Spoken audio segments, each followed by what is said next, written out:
Bienvenue à Mévac. Le message qui va suivre est un enseignement du pasteur Yabi Wilfrid, pasteur principal du ministère évangélique de la vie abondante en Christ. Demeurez bénis en écoutant. Ce soir, nous sommes en train de parler de la Sainte Seine. Oui, comme nous l'avons dit la fois passée, la Sainte Seine est une institution divine. Cela a été institué par Jésus-Christ lui-même avant sa mort. Les deux choses que Jésus-Christ a instituées, il y a la Sainte Seine et le baptême. La Sainte Seine, il a fait avant sa mort. C'est la nuit même où il devait mourir que Jésus a alors institué la Sainte Seine. Et nous voyons que c'est au moment pascal que Jésus a institué. Et nous avons vu le désir ardent de Jésus de partager ou de fêter cette Pâque avec ses disciples parce qu'il voulait inaugurer une nouvelle ère. Et nous avons dit que la Pâque nous rappelle le souvenir de la sortie des enfants d'Israël de l'Égypte, de l'esclavage. C'est ça la Pâque. Mais la Sainte Seine, ça c'est le souvenir de la mort, de la résurrection de Jésus pour nous dire ce que Jésus a fait pour nous. La Pâque nous rappelle, c'est un souvenir aussi. C'est pourquoi Jésus a dit, faites ceci en mémoire de moi. À travers la Pâque, nous nous rappelons que Jésus a été immolé pour la rémission de nos péchés. À travers la Sainte Seine, nous nous rappelons que Jésus était mort, qu'il est ressuscité pour nous. La Sainte Seine nous rappelle comment nous avons été délivrés, le prix payé pour notre âme. Comme la Pâque était une fête de souvenirs, la Sainte Seine aussi est aussi une doctrine de souvenirs. Jésus dit, faites ceci en mémoire de moi. Toutes les fois. Donc nous devons nous souvenir. Chaque fois que qu'on dit qu'il y a Sainte Seine, tu dois te rappeler du prix qui a été payé. Que quelqu'un s'est fait pécher à ta place. Ce n'est pas quelque chose d'ordinaire, de vulgaire. C'est quelque chose d'important. C'est pourquoi nous avons dit, il y a d'autres assemblées qui font des cultes de communion. Il y a un culte de communion à part. Parce que c'est un moment solennel. C'est un moment sacré. C'est un moment de guérison. C'est un moment de la manifestation de la gloire, de la puissance de Dieu. Parce qu'en ce moment-là, nous nous rappelons de l'acte suprême, de l'amour suprême qui a été manifesté sur la terre. Où Christ s'est donné de Dieu a prouvé son amour envers nous. Lorsque nous étions pécheurs, Christ est mort pour nous. Christ est mort pour nous. Alors, la Sainte Seine est un acte très important. Et c'est un acte qui nous interpelle, qui nous invite tous nous sommes tous invités à participer à la table du Seigneur. C'est un repas, c'est pourquoi on parle de table, la table. C'est que nous partageons le pain. C'est un moment où nous partageons le pain. Mais ce n'est pas un moment de désordre. Ce n'est pas un moment de désordre, c'est un moment sacré. Ce n'est pas le moment où celui qui a faim va vouloir se jeter sur la table pour manger la grosse part, pour bouffer tout. Non. Nous voyons des gens qui se précipitent des fois sur la Sainte Seine. Ils veulent prendre tout, si c'est possible. Si on lui permet, lui seul, il va tout manger. Mais ce n'est pas ça le plus important. Le plus important, c'est de comprendre, de se rappeler de ce que Jésus a fait pour nous. Et nous avons vu que Jésus lui-même l'a révélé à Paul. Et cela est devenu une doctrine. Ça a été institué dans les évangiles, mais cela est devenu une doctrine. Une doctrine pour l'Église. Pour nous montrer maintenant comment nous devons célébrer. Et Paul pouvait dire, je vous ai appris, je vous ai enseigné ce que j'ai appris du Seigneur. Ce que j'ai appris du Seigneur. C'est par révélation que Paul a appris cela. Les Pierre, les autres l'ont vécu eux-mêmes. Ils étaient là, présents. Ils ont participé à la table avec le Seigneur. Mais Dieu s'est révélé à Paul pour lui permettre de comprendre la signification et comment nous devons le célébrer. Et c'est important de comprendre cela. Donc, et nous avons vu des symboles dans la parole de Dieu. Les symboles, comment Jésus l'a illustré. Les images qui nous parlent de la Sainte Seine, déjà dans l'Ancien Testament. Et notre première image, c'était Melchisédek, à travers Abraham, à qui il a partagé, il a donné le pain et le vin. C'était une image de la Sainte Seine et une image du sacerdoce de Jésus-Christ, qui était un sacrificateur selon l'ordre de Melchisédek. Donc, nous avons vu aussi l'image de la Pâque juive, qui est un symbole de la Sainte Seine. Et nous avons vu comment Ruth et Boaz aussi ont mangé ensemble. Tout ça nous prépare à la chose. Mais dans le Nouveau Testament maintenant, nous avons vu comment Jésus a institué. C'est lors de la fête de Pâques. C'est en ce temps que Jésus l'a institué pour nous montrer que, comme la Pâque évoquait le souvenir pour les enfants d'Israël de leur sortie de l'Égypte, de l'esclavage, nous devons nous rappeler aussi de la Sainte Seine, qui est aussi le souvenir de notre délivrance des ténèbres, de notre délivrance de l'enfer, notre délivrance du péché, de notre justification, de notre sanctification. Ça nous rappelle que nous avons été sanctifiés une fois pour toutes par l'offrande de son corps. Ça nous rappelle que nous avons été sanctifiés, purifiés par le sang de Jésus. Ça nous rappelle que nous avons eu la rémission de nos péchés. Parce qu'il disait, voici, ça c'est la nouvelle alliance pour la rémission des péchés. C'est ce que Jésus a dit dans les évangiles. Et nous l'avons lu dans les livres de Matthieu, dans les livres de Luc. Nous avons lu également comment Jésus l'a institué dans Matthieu 26. Nous avons bien sûr lu. Dans Luc 22, nous avons également lu ce que Jésus a fait. C'est important. Et les expressions que Jésus avait déjà utilisées avant même de sur la Sainte Seine, dans le livre de Jean 6, où il disait, je suis le pain de vie. Je suis le pain de vie. Celui qui ne me mange pas n'aura pas la vie éternelle. Donc, nous avons besoin de manger le pain. Jésus était le pain, mais ce pain a été rompu à la croix. C'est quand il est mort que nous devons le manger. C'est quand il est mort que nous devons le prendre. Mais il disait, je suis le pain, celui qui ne me mange pas. Et là, il a été un scandale pour ceux qui le suivaient. Les gens l'ont quitté parce qu'on dit, comment on va le manger? Mais il dit, si vous ne mangez pas mon corps, vous n'aurez pas la vie éternelle. Et il a dit également, mon sang est un breuvage. Si vous ne buvez pas mon sang, vous n'aurez pas la vie éternelle. Donc, la Sainte Seine est aussi une alliance entre l'homme et Dieu. C'est une alliance. C'est une alliance que Dieu a tissée avec les hommes. Et la Sainte Seine, c'est un moment de communion.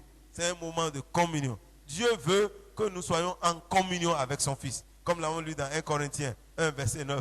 Dieu qui est fidèle, il nous a appelés à la communion de son Fils. Dieu est fidèle. Il nous a appelés à la communion de son Fils. Et à travers la Sainte Seine, nous participons à cette communion. Jean nous dit, notre communion est avec le Père et le Fils. Il dit, ils sont en communion avec le Père et le Fils. Il veut que nous-mêmes nous entrons en communion. C'est pourquoi ils nous partagent la même parole qu'ils ont reçue. Nous, on n'a pas vu Jésus. Nous, on n'a pas entendu Jésus. Mais eux, ils l'ont vu. Ils l'ont touché. Ils l'ont contemplé. Ils ont contemplé sa gloire. Et il dit, c'était comme la gloire d'un Fils unique de Dieu. Ils l'ont contemplé. C'était une gloire exceptionnelle. En lui, il avait grâce sur grâce. Maintenant, nous qui n'avons pas vu, par le partage, nous entrons en communion. Et Jean partageait cela avec nous. Il dit que notre communion est avec le Père et le Fils. Dieu veut que nous soyons un, comme lui-même est un avec son Fils. Et nous-mêmes, nous entrons en communion à travers Jésus-Christ. Alléluia. Donc, c'est important que la communion avec le Seigneur. Donc, la Sainte Seine, nous avons vu que c'est un moment de communion. C'est un moment de communion. Nous avons lu des versets qui nous ont montré réellement que c'est un moment de communion. Nous avons lu 1 Corinthiens 1, verset 9, 1 Jean 1, 3 à 7, qui nous appelle, qui nous montre que Dieu nous appelle à la communion. Et Hébreux également, 3 nous montre au verset 14 que nous sommes participants de Christ. Nous sommes participants de Christ. Donc, c'est important pour toi et pour moi de prendre au sérieux la Sainte Seine. C'est un moment de communion avec Dieu et de communion avec les frères. Lorsque nous sommes en train de partager, parce que c'est le même pain que nous partageons. Cela est le symbole de l'unité. Alléluia. L'unité. L'unité du corps avec le corps de Christ. Lisons encore 1 Corinthiens 10, 16 à 17. Nous l'avons lu la fois passée, où on nous montrait la communion. Mais nous lisons ça encore. 1 Corinthiens 10, 16 à 17. Au sang de Christ, le pain que nous rompons, n'est-il pas la communion au corps de Christ? Puisqu'il y a un seul pain, nous qui sommes plusieurs, nous formons un seul corps, car nous participons tous à un même pain. Amen. Amen. Vous voyez, c'est clair. Hein? On dit la coupe de bénédiction que nous bénissons, n'est-elle pas la communion au sang de Christ? Le pain que nous rompons, n'est-il pas la communion au corps de Christ? Puisqu'il y a un seul pain, nous qui sommes plusieurs, nous formons un seul corps. Et car nous participons tous à un même pain. Nous formons un seul corps. Lorsque tu viens à la table du Seigneur, tu dois comprendre que le corps de Christ n'est pas divisé. Que tu sois de Mevac, que tu sois de Action Faith, que tu sois de EBSE, que tu sois des assemblées de Dieu, que tu sois de Faire Part. Mon frère, il y a un seul corps. Un seul corps. Nous ne devons pas être divisés dans nos pensées. Tu ne dois pas rejeter les frères qui ne viennent pas dans ton église. Si tu le fais, ça veut dire que tu fais entorse à l'unité du corps de Christ. Ça veut dire que tu viens à la table du Seigneur. Nous allons voir ça tout à l'heure quand nous allons étudier à fond 1 Corinthiens 11 là. Nous allons voir que nous sommes en train de prendre indignement la coupe du Seigneur. Nous ne reconnaissons pas le corps. Nous sommes un. Lorsque tu veux passer à la table du Seigneur, tu dois reconnaître ton frère qui est à côté de toi. S'il a reçu le Seigneur, tu dois le reconnaître comme membre de ce corps. Il y a un seul corps. Un seul corps. Il y a un seul corps. C'est pourquoi Jésus n'a pas donné deux pains, il a donné un seul corps. Un seul pain. Qui est son corps? Alléluia. Il y a un seul corps. Et cela nous interpelle. La coupe, ça, on dit que c'est la coupe que nous bénissons là, c'est une communion avec le sang. Et le pain que nous rompons, c'est-à-dire qu'on brise le pain. Ce pain qu'on brise là, c'est la communion au corps de Christ. Lorsque nous rompons ça, nous communions au corps de Christ. Et le corps de Christ, de manière spirituelle ici, c'est toi et moi. Lorsque j'entre en communion avec l'autre, ça veut dire que nous sommes ensemble. Nous entrons en relation. La Sainte Seine nous met en relation les uns avec les autres. C'est pourquoi, en ce moment-là, nous venons à la même table. Mais est-ce que nous sommes vraiment un? Lorsque je viens à la même table, lorsque tu viens à la Sainte Seine, la soeur qui est devant toi là, elle t'énerve déjà. Et pourtant tu viens pour participer à la scène avec lui. Tu as des pensées iniques contre ta soeur ou ton frère. Et vous êtes membres d'un même corps. Vous voyez, lorsque nous participons à la Sainte Seine, nous devons vraiment laisser. C'est pourquoi, pour aller à la Sainte Seine, il y a un exercice que nous devons faire. Il y a un exercice, un examen de soi. Nous devons nous examiner réellement pour voir si nous sommes dans la foi. C'est important, non? La Sainte Seine est une communion avec Dieu et une communion avec les frères. Si tu n'es pas en communion avec les frères, ne participe pas à la Sainte Seine. S'il y a un seul frère que tu hais, il ne faut pas participer. Parce qu'il y a un seul corps. Nous ne devons pas rejeter quelqu'un parce qu'il ne vient pas dans notre église. Il y a un seul corps. L'unité dans la diversité. Le corps a plusieurs membres. C'est Stéphanie, montre-moi tes bras. Et ça fait partie de ton corps. Et ta bouche, ça fait partie de ton corps aussi.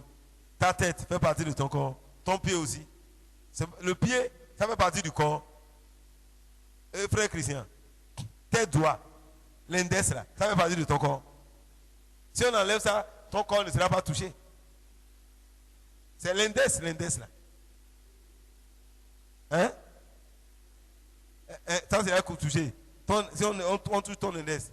Et si on touche le majeur, lui il est major, il peut être seul. Mon frère, c'est que si nous comprenons la diversité dans le corps, le corps de Christ sera uni. Mais le corps de Christ n'est pas uni. Mais pourtant, nous organisons la Sainte Seine dans toutes les églises. C'est que nous devons arrêter cela. Parce que Dieu nous appelle à la communion avec son corps. Lorsque je participe à la Seine, c'est comme si je participe à la communion avec l'Église universelle. Je dis que nous sommes un. Je rappelle que nous sommes un. Jésus a prié pour cela. Que nous soyons un comme lui il est un. Jésus a fait de ça une prière. Dans Jean 17. La prière, on l'a appelée la prière sacerdotale. Ça, c'est une prière fondamentale. Jésus a fait des déclarations puissantes dans cette parole de Jean 17. Je t'invite à lire Jean 17. Encore. Tu l'as déjà lu. Il faut relire. Ça, c'est la prière sacerdotale. Et c'est la dernière volonté de Jésus. C'est quand il a fini, il dit, Père, j'ai déjà fini. Glorifie-moi de la gloire qu'il y avait auprès de toi. Comme moi, j'étais glorifié, glorifie-moi maintenant. Mais en partant, Jésus a donné à l'église la parole. Cette parole qui va nous unir. Mais où avons-nous mis la parole? C'est pourquoi il dit, moi je suis le pain. Sa parole est le pain. Si nous ne prenons pas cette parole-là, nous ne pouvons pas. La parole de Dieu, c'est le pain. Et Jésus lui-même est le pain. Tu participes à la Sainte Seine, mais tu ne reçois pas la parole. Ça, c'est très grave. Alléluia. Dieu nous a appelés à la communion de son Fils. 1 Corinthiens 1, verset 9. Dieu qui est fidèle nous a appelés à la communion de son Fils. La Sainte Seine nous appelle que nous sommes appelés à la communion de Jésus-Christ. Nous sommes appelés à être en relation avec Jésus. Sans Jésus, tu ne peux rien. Comme l'avons dit le dimanche. Quand Dieu dit, recherchez la paix et la sanctification avec tous. Et avec la sanctification sans laquelle personne ne verra le Seigneur. Mais nous avons vu que Jésus lui-même est notre sanctification. C'est lui notre sanctification. Ça veut dire que sans Jésus, tu ne verras pas Dieu. Mais si tu n'entres pas en communion avec celui qui est le centre de toutes choses, tu ne peux pas être en relation avec Dieu. C'est Jésus notre sanctification. Et la Bible dit, par l'offrande de son corps, il nous a sanctifiés. Ça, c'est ce que la Bible a dit dans Hébreux 10, 10. Il nous a sanctifiés. Dans 1 Corinthiens 1, verset 30, la Bible dit que Jésus est notre sanctification. Donc, et Dieu a tout mis à notre disposition pour que nous soyons sanctifiés. Et lui-même, dans Jean 17, 17, il dit, Seigneur, sanctifie-les par ta vérité, car ta parole est la vérité. Sanctifie-les par ta vérité. Jésus nous sanctifie, lui-même il est la vérité, et sa parole est la vérité. Il dit, sanctifie-les. Ça veut dire que c'est Jésus qui nous sanctifie. Et lorsque Jésus te sanctifie, alors, c'est pourquoi il t'a mis à part. C'est-à-dire la sanctification, c'est être mis à part, être appelé hors pour quelque chose, pour être en communion avec lui. Dieu nous a mis à part pour être en communion avec lui. Dieu est mis à part pour être en communion avec son corps. Je dois rentrer en relation avec les frères et sœurs, avec les frères en Christ. Aujourd'hui, c'est nous-mêmes, le corps de Christ, qui nous divisons, qui nous détruisons. Mais pourtant, nous faisons la Sainte Seine sans nous rappeler que la Sainte Seine nous dit de laisser la division. Il y a un seul pain. Il y a un seul pain, mais c'est normal. Puisque aujourd'hui, nous avons trouvé des pains qui ne sont pas unis. On ne sait pas. C'est ça que tout le monde prend. On est divisé. Parce qu'on ne nous montre pas que c'est vraiment l'unité. C'est ce seul pain-là. C'est ça, à ça que nous devons participer tous. Nous partageons le seul pain entre tous. Jésus a pris, il dit partagez entre vous. Il n'a pas pris. C'est le seul pain. Chacun doit avoir sa part. Ça veut dire que le pain là doit être suffisant pour nous. Le pain que Dieu nous a donné. C'est suffisant, il dit pour partager entre vous. Et les disciples vont partager. Donc, nous sommes appelés à la communion. À la communion. C'est pourquoi la Sainte Seine est appelée aussi communion. Ailleurs, dans d'autres assemblées, comme les catholiques, ils les appellent communion. Communion. Ma première communion, ma deuxième communion, je ne sais pas si la troisième communion, mais ils ont la première communion. Et la confirmation de la communion, c'est ça? Ah, d'accord. Donc, pourquoi il appelle la communion? Et il fait cela. C'est bon. Mais, au-delà de ça, nous devons vivre cette réalité. Nous devons savoir que nous sommes en communion avec le Seigneur. Lorsque tu dis tu es en communion, c'est pourquoi qu'il y a un défi. Et nous allons relire, nous allons voir les défis qui nous interpellent. Les défis. Nous avons un défi devant nous. Lisons 1 Corinthiens 10 là, versets 20 à 22. Nous sommes en train de lire 1 Corinthiens 10, on a déjà lu le 16 à 17. Disons encore le 20 à 22. Il dit, je dis, ce qu'on sacrifie, on le sacrifie à des démons et non à Dieu. Or, je veux que vous soyez en communion avec, et or, je ne veux pas que vous soyez en communion avec les démons. Vous ne pouvez boire la coupe du Seigneur et la coupe des démons. Vous ne pouvez participer à la table du Seigneur et à la table des démons. Voulons-nous provoquer la jalousie du Seigneur? Sommes-nous plus forts que lui? Vous voyez? Nous ne pouvons pas être en communion avec Dieu et en communion avec les démons. Ça veut dire que toi qui participes à la Sainte Seine, il y a des choses que tu dois couper. Il y a des choses que tu ne peux plus faire. Parce que nous devons, et cela nous interpelle chaque fois. Vous voyez, c'est au-delà du pain que nous venons prendre ici. Là. La communion que nous avons là, c'est au-delà.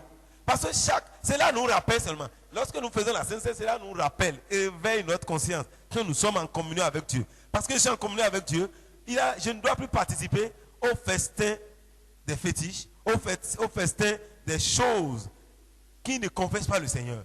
Toutes les choses qu'on fait, tu ne dois pas participer à ces choses.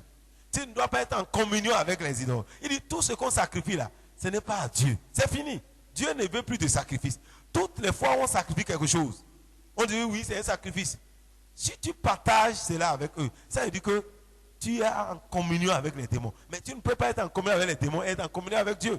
Vous voyez, nous participons, surtout quand il y a des deuils. C'est en ce temps de deuil que nous voyons les cérémonies de nos familles. Dans le temps que nous comprenons les rituels de nos familles. Mais quand on dit non, ça c'est rien. C'est rien, c'est notre culture. C'est vrai, c'est leur culture.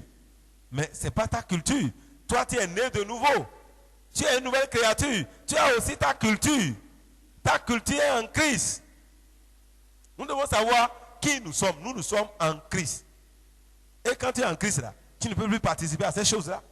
Même si c'est ta mère ou ton père. Pour dire non, en tant que fille aînée, c'est toi qui dois représenter tous tes frères et sœurs. Mon frère, ma soeur, si tu es en communion avec Dieu, tu ne peux plus participer à ça. Parce que si tu participes à ça, ça veut dire que tu veux provoquer Dieu. Avec nous ne sommes pas plus forts que Dieu. Si nous provoquons sa jalousie, Dieu est jaloux. Dieu est jaloux. Il t'a racheté pour lui. Maintenant, et toi, tu prends ce qui est à lui pour donner, pour entrer en communion avec les démons. Tu vas faire les sacrifices. Même à l'église, les gens continuent à faire l'église évangélique. Nous faisons des sacrifices. On nous amène à faire des sacrifices. Et nous croyons que c'est rien, ça là, c'est juste. Je n'ai rien fait. C'est moi qui ai préparé, j'ai donné. Mais on te met en communion. L'esprit qui est derrière ça, c'est ça que tu ne sais pas. Si tu veux donner à manger aux gens, prépare, amène ça à l'église. Donne à manger à tes frères et soeurs pour rendre grâce à Dieu. Mais on va te dire, il faut partager. C'est ça, parce que quelque chose t'est arrivé, il faut donner à manger. On peut dire, c'est aux jumeaux qu'il faut donner à manger. Aux jumeaux. Moi, j'ai des jumeaux chez moi, on le faisait. Et c'est le fromage qu'on donne plus aux jumeaux. Le fromage qui est doux comme ça, là, on donne ça aux jumeaux. Oh, eux ne sont pas là. C'est les hommes qui mangent. On donne, on coupe un peu, on met ça dedans. Et vous-même, on vous met en communion avec les esprits. Les jumeaux sont les dons de Dieu. C'est la grâce. C'est là que nous devons adorer le Créateur qui a donné, mais nous voulons adorer autre chose. Et on les déifie. Surtout si l'un meurt, c'est foutu. On fait statuette et l'autre garde ça dans sa poche. Parce qu'il circule avec son démon. Pour dire que c'est son jumeau. S'il voyage aussi, il a ça. Il a la statue. Et on sacrifie. C'est des hôtels qu'on bâtit comme ça. On rentre en communion avec eux. Et on met de l'huile dedans. Avant de manger, si vous avez des jumeaux dans la famille, c'est les jumeaux qui mangent d'abord avant que vous ne mangez. Si les maïs sortent, on va aller enlever le maïs, on va mettre ça sur l'autel des jumeaux qu'ils ont érigé dans la famille. Moi, j'ai vu ça chez moi. L'autel des jumeaux. Mais nous, On s'est levé un jour pour aller détruire ça. Bon, s'ils ont rebâti, ça fait le problème. Nous avons détruit ça. Dieu nous a dit de détruire. Lorsqu'on allait à l'évangélisation au village, il dit allez détruire. En plein jour, avec ma soeur, on l'a détruit publiquement. Mais ils nous ont dit que nous n'allons pas revenir à Cotonou. Mais nous sommes toujours à Cotonou. Et on va au village et on revient. Oui, mon frère, c'est la communion. On était en communion. Mais il faut renoncer à ces choses-là. Toi-même, tu le manges. Mais tu ne connais pas pour toi. Ça, c'est, tu manges la Sainte Seine et tu participes à ces choses-là. Quand on fait cérémonie, tu fais ça. Le grand-papa qui est mort, on dit non, il veut manger. Et vous faites ça. Vous mangez ça. On dit non, vous, comme vous, on sait que vous êtes chrétien. Hein? Vous n'avez pas besoin de venir envoyer l'argent. Nous allons faire ça au village. Nous sommes là pour vous. Tu es en communion avec eux. Ton argent te met en communion avec les esprits. Et là, si tu vois les morts tous les jours, pourquoi tu pleures? C'est toi-même qui es en communion. Tu as donné l'argent, non? Pour que les morts te protègent. Et les gungus viennent te voir la nuit. Parce que tu les as invités. Nous ne pouvons pas rentrer en communion. Dieu est jaloux. Nous ne pouvons pas boire la coupe du Seigneur, boire la table du Seigneur. Et tout ce qu'on sacrifie, en dehors de ça, tout ce qu'on sacrifie, à un moment donné, même si tu aimes manger la viande, si tu n'as pas d'argent, appelle un frère. Dis mon frère, tu sais, je veux manger la viande. Est-ce que tu peux m'acheter 1 kilo? Mais c'est mieux. Il va aller au marché, ou t'envoie l'argent pour dire, bon, va acheter ce que tu veux. C'est à combien? Il dit 2500. Il dit, ok, je t'envoie 5000. Et là, c'est mieux pour toi que de prendre une pâte de bœuf ou de mouton qu'on va t'envoyer. C'est ça qui est dans ton frigo. Depuis, c'est encore dans ton frigo. Tu continues pas à manger ça. On a dit, si on dit que c'est un sacrifice, si tout ce qui est sacrifié, on dit on le sacrifie aux démons. Si quelqu'un te dit, ah, on a fait sacrifice chez nous, hein, je t'envoie ta part. Et pourquoi tu manges ça? Le fait qu'il t'a dit sacrifice là, ne mange pas. Parce que tout ce qu'on sacrifie, on le sacrifie aux démons. Toi, tu es en communion avec qui? Sœur Janine. Avec Jésus-Christ. Donc, si tu es en communion avec Jésus-Christ, pourquoi tu vas rentrer en communion avec un démon? La Bible dit tout ce qu'on sacrifie, on le sacrifie aux démons. Vous voyez, il faut savoir dire non. Toutes les fois, on te dit, c'est un sacrifice, des cérémonies. Même si c'est pour ta maman. Ça ne sert à rien. Ça ne sert à rien. Pour te mettre en communion et pour t'abattre, c'est pour te détruire. J'ai appris une histoire, même aujourd'hui, même. Quelqu'un qui est arrivé dans mon bureau, quand on parlait, je leur ai donné un témoignage. Ils ont donné l'histoire d'un homme qui est allé demander, il ne faisait pas d'enfant. Il est allé dans leur village, il a demandé qu'on lui donne d'enfant. Et le fétiche lui dit, à telle date, ta femme va tomber enceinte. Quand la femme est tombée enceinte, lui, il voit que bon, c'est ce fétiche-là qui veut donner d'enfant. Oh, il était en communion. Et le fétiche ne te demande rien. On dit, mais tu fais une promesse. Et lui, il a dit, je vais t'appeler un bélier. Mais sa femme est tombée enceinte. Il n'a pas amené bélier. La femme a accouché et l'enfant a 2 cesses. Deuxième enfant, 2 cesses. Troisième enfant, 2 cesses. Et la femme dit, hey monsieur, il faut aller honorer ton vœu. Il dit, c'est quoi? C'est le fétiche là qui donne l'enfant. La femme a fait tontine.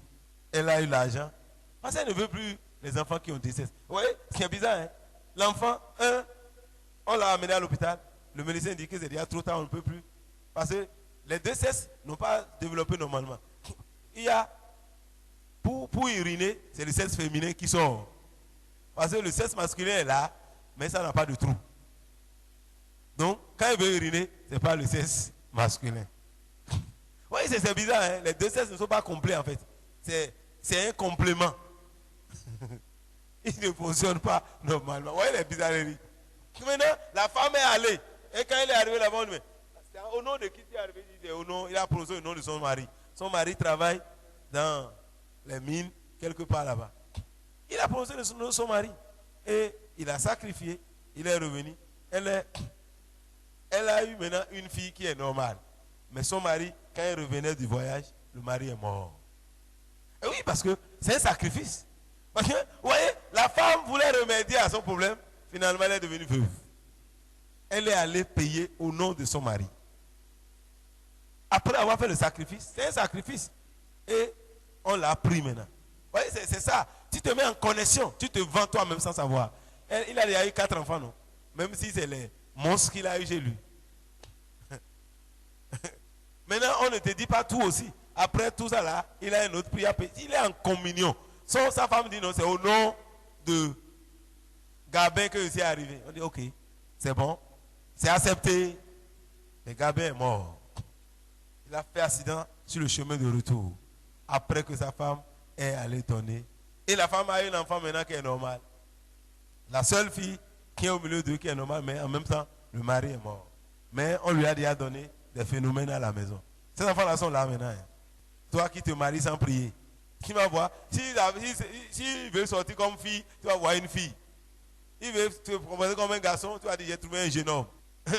Et c'est au moment où tu as fini le mariage maintenant, il va dire ma femme vient. Tu vas constater que vous avez les mêmes choses.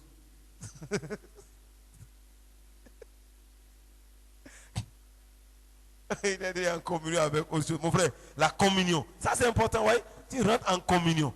Les gens le font pour te détruire. Ils ont fait ça pour un oncle. Il est musulman, c'est vrai. Et parce qu'on veut le détruire, qu'est-ce qu'ils ont fait? Lui, bon, voyez les gens, ils sont fanatiques comme ça. Lui, il n'aime pas les grigriers comme ça. Maintenant, qu'est-ce qu'ils ont fait? Ils sont allés chez quelqu'un. Et en même temps, on dit, ah, quelque chose est sorti. On a dit qu'il faut que Allah la fasse sacrifice. S'il ne fait pas sacrifice, il va mourir. Or, c'est une de ces femmes qui a fait un complot. Parce que l'autre dit, s'il peut faire sacrifice, on peut l'avoir. Ça veut dire que s'il entre en communion, s'il arrive à sacrifier là, on va l'avoir. Donc on lui dit maintenant de sacrifier pour se protéger. Quand on lui a dit ça là, Allah dit, qui t'a envoyé là-bas pour aller apprendre cette nouvelle? C'est une de ses soeurs qui est partie là-bas. Il dit, on m'a dit ça. Et qui t'a dit ça? Ils sont allés voir le monsieur. Monsieur, comment tu as vu ça? Lui, il ne s'amuse pas. Le monsieur a oublié d'avouer que non. C'est telle personne qui est arrivée me commander. Et pour faire des travaux, on a besoin que tu sacrifies pour pouvoir avoir accès dans ta vie. Vous voyez, tous les sacrifices que nous faisons, c'est pour que les démons puissent avoir accès à vous. Quand on vous dit c'est pour vous protéger, c'est pour vous garder, c'est pour avoir accès. Donc c'est pourquoi Dieu ne veut pas qu'on soit en communion. Toutes les fois où tu fais un sacrifice, tu es en communion avec les démons. Tu es en communion avec l'esprit à qui tu as sacrifié. On dit que nous sommes un même esprit avec le Seigneur. Nous sommes en communion avec le Seigneur. Lorsque les chrétiens que nous sommes là, nous sommes en communion avec Dieu. Donc nous ne devons pas être en communion. C'est pourquoi Jésus a dit dans 1 Corinthiens, on a lu 2 Corinthiens 6 la fois passée, sortez du milieu d'eux. 2 Corinthiens 6, verset 14 à 18, il nous dit de sortir du milieu d'eux pour que lui soit pour nous un père.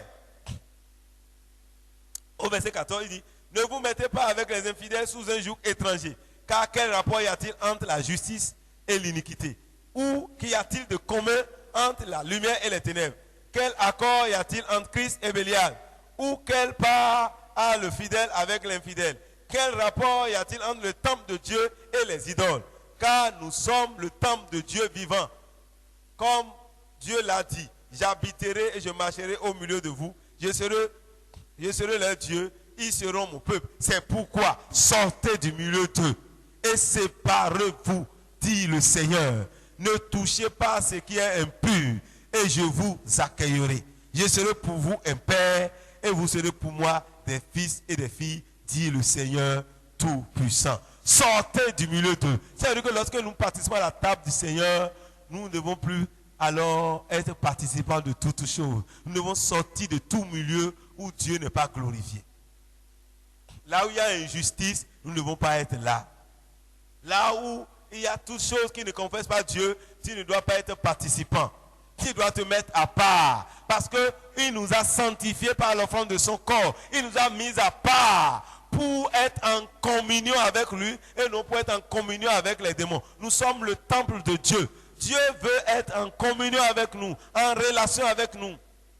Nous ne devons pas être en communion avec les idoles. Nous devons nous séparer et ne plus toucher à ce qui est impur, a dit le Seigneur. Vous voyez, ça nous interpelle. Il n'y a pas de lien entre les ténèbres et la lumière. Donc celui qui participe à la table du Seigneur ne peut plus toucher à ces choses. Ça veut dire que les inconvertis ne peuvent pas participer à la table du Seigneur. C'est vrai, on dit, la communion, à travers la communion, on peut être guéri. Mais si on peut être guéri, c'est pour les chrétiens. Nous avons vu que Jésus a donné à ses disciples. Jésus avait une foule qui le suivait. Mais le jour où il va instituer la Pâque, c'est avec ses disciples. Il dit, je vais manger cette Pâque avec mes disciples. Dites au propriétaire de la maison que c'est chez lui que je veux manger la Pâque avec mes disciples. Et il a donné à ses disciples. Ce n'est pas la foule. La Sainte Seine n'est pas pour la foule. Mon frère, des fois nous faisons beaucoup de choses. Surtout lorsque on a déjà évolué dans le ministère, des fois on rentre dans les erreurs aussi doctrinales des fois et on croit que c'est la norme. Ce n'est pas la norme. La parole de Dieu est la norme. Nous devons rester dans la parole. Dieu n'a pas dit de partager avec tout le monde. C'est avec ceux-là qui sont de Dieu. C'est eux qui doivent toucher à la table du Seigneur. Parce que notre communion est avec Dieu. Nous ne devons pas alors nous mettre avec les infidèles. Dieu dit séparez-vous. Nous devons nous séparer de certaines choses si nous voulons réellement participer à la table du Seigneur. Nous ne devons pas nous mettre avec les idoles. Nous ne devons pas nous mettre dans les traditions de nos aïeux. Cette tradition qui ne confesse pas le Seigneur, si tu te mets dedans, tu n'es plus en communion avec Dieu. Tu ne peux pas être en communion avec Dieu et être en communion avec les démons. Ce n'est pas possible. Toi qui aimes les coutumes, c'est bon. Mais tu dois être délivré de ces coutumes-là. Si tu n'es pas délivré, là tu vas provoquer la jalousie de Dieu. Donc c'est un défi. C'est un défi pour nous de comprendre que nous sommes au Seigneur. Nous ne devons pas participer à ces choses-là. Nous ne devons pas participer à ça. Nous devons nous séparer. Dieu nous interpelle. Alléluia. À ne pas avoir la communion avec le monde. Le monde. Si nous participons à la table du Seigneur, nous devons chercher à nous mettre à part pour le Seigneur. Pour le Seigneur. Rien que pour le Seigneur. Séparez-vous. Lis Éphésiens 5, 5 à 11. Éphésiens 5, versets 5 à 11. Car, sachez-le bien, aucun impudique ou impur ou cupide, c'est-à-dire idolâtre, n'a d'héritage dans le royaume de Christ et de Dieu. Que personne ne vous séduise par de vains discours, car c'est à cause de ces choses que la colère de Dieu vient sur les fils de la rébellion. N'ayez donc aucune part avec eux. Autrefois, vous étiez ténèbres, et maintenant vous êtes lumière dans le Seigneur. Marchez comme des enfants de lumière, car le fruit de la lumière consiste en toutes choses de bonté, de justice et de vérité. Examinez ce qui est agréable au Seigneur, et ne prenez point part aux œuvres infructueuses des ténèbres, mais plutôt condamnez-les. Amen. Voyez, Paul est en train de nous parler ici. Il dit, sachez-le bien, aucun impudique ou impur ou cupide, c'est-à-dire idolâtre. Les idolâtres n'ont d'héritage dans le royaume de Christ et de Dieu. Il ne peut pas être en communion avec Christ quand tu es dans l'idolâtrie. Alors, il ne faut pas te laisser abuser par qui que ce soit, tromper par qui que ce soit. Nous ne devons pas avoir part avec ces choses-là. Tu ne dois pas avoir part à ça. Non, c'est la tradition de nos parents. Donner à César ce qui est à César, à Dieu ce qui est à Dieu. Mais des fois, on utilise ça hors de son contexte. Au lieu de donner à César ce qui est à César, là, nous, on ne le fait pas. Mais on veut utiliser ça pour justifier nos erreurs. Quand Jésus a dit ça, il a vu l'argent. Ils ont dit, est-ce qu'il faut payer l'impôt? Il dit, mais avec quoi on paye l'impôt? On est avec l'argent. Il dit, donne-moi l'argent là. Qui a fabriqué ça? Qu'est-ce qui est ici? On dit, c'est César. S'il dit de lui rendre ce qui est à lui, et vous avez ça entre vos mains, qu'est-ce qu'il faut faire? Il faut lui donner ça. C'est pour lui, non? Et il faut lui donner ça. C'est César qui a créé la chose. Et il dit, lorsque César tombe dans vos mains là, vous allez prendre une partie pour me retourner ça. Il faut lui retourner ça. C'est à lui. Mais, quand on parle des traditions de ton père et de ta mère, là, ça c'est différent de César. C'est différent de César. Il ne faut pas mettre César là-bas. César n'est pas là-bas. Tu as compris? César n'est pas là-bas. On dit donner à César ce qui est à César. Dieu même a dit donner à César ce qui est à César. Vous voyez, dans la famille, c'est comme ça. C'est ça qu'on fait. Donner ça, là, c'est César. Hey. Tu vas aller t'incliner devant une pierre. Vous dites, qu'est-ce que la pierre t'a donné? Et tu veux lui donner. Dis-moi ce qu'il t'a donné. Ou au bord d'un marigot. Qu'est-ce que le marigot t'a donné? Ou bien au milieu du marché, la nuit à 3 h du matin. Qu'est-ce que le marché t'a donné? Tu veux lui retourner ça. Et tu dis donner à César ce qui est à César. Le marché ne t'a rien donné. Là, toutes ces choses-là ne t'ont rien donné. Mais tu n'as rien à leur donner aussi. Depuis quand un serpent t'a donné quelque chose? Pourquoi tu retournes vers le serpent? Depuis quand Ologo t'a donné quelque chose? Le chat. Le chat que tu appelles Dieu là. Depuis quand il t'a donné quelque chose? Il ne t'a rien donné. Les jumeaux quand on parle là. Depuis quand les jumeaux ont donné quelque chose? Pourquoi on commence à dire, hey, donner à César ce qui est à César? On dit, bon, aujourd'hui c'est le jour des jumeaux. Stéphanie, toi tu es jumelle. Toi tu nous donnes quoi? C'est que tu nous as donné là, c'est ça qu'on va te donner. Si tu nous as amené quelque chose de diamant, si tu veux réclamer là, on va te donner. Mais tu nous as rien donné, c'est le jour des jumelles. Il faut donner aux jumeaux. Qu'est-ce que tu veux te donner? Mais je ne sais pas. Il faut donner aux jumeaux. Qu'est-ce que les jumeaux t'ont donné? Si t'ont donné quelque chose, il faut leur retourner ça. Ça veut dire que ce n'est pas bon. Il faut prendre, il faut leur donner ça. Mais ils t'ont rien donné. Celui qui allait demander et qui a eu des enfants à 2 cesses, peut-être on lui a donné quelque chose. Il va leur retourner leur enfant. Mais toi, qu'est-ce qu'on t'a donné? On t'a rien donné. Rien. Donc vraiment, et nous savons que c'est Dieu qui donne. Mais parce qu'on a ouvert nos vies, l'ennemi aussi profite pour donner des phénomènes. Des phénomènes. Donc, donner à César ce qui est à César là. Il ne faut pas que les gens l'utilisent pour des sorties de la volonté de Dieu. C'est un défi pour nous. Nous ne sommes pas en communion avec les démons. Nous devons nous séparer.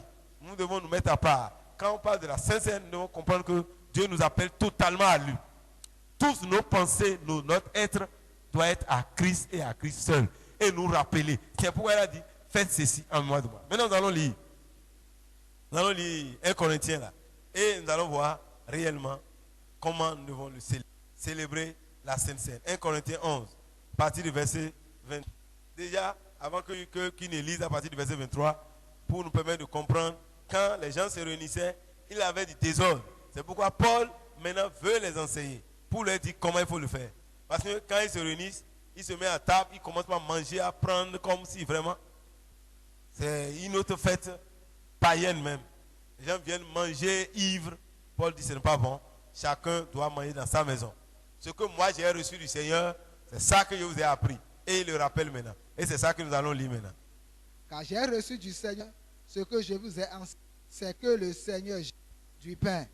Et après avoir rendu grâce, le rompit et dit, ceci est mon corps qui est rompu pour vous. Faites ceci en mémoire. De même, après avoir, il prit la coupe et dit, cette coupe est là. Faites ceci en mémoire toutes les fois que vous en... Car fois que vous mangez et que vous buvez, c'est pourquoi celui qui mange le pain ou boira la coupe du Seigneur indimement sera coupable envers le corps et le sang du Seigneur. Que chacun donc se prouve soi-même et qu'ainsi il mange du pain et boive de la coupe. Car celui qui mange et boit sans discerner le corps du Seigneur mange et boit un jugement contre lui-même. C'est pour cela qu'il y a parmi vous beaucoup d'infirmes et de malades, et qu'un grand nombre sont morts. Si nous nous jugions nous-mêmes, nous ne serions pas jugés.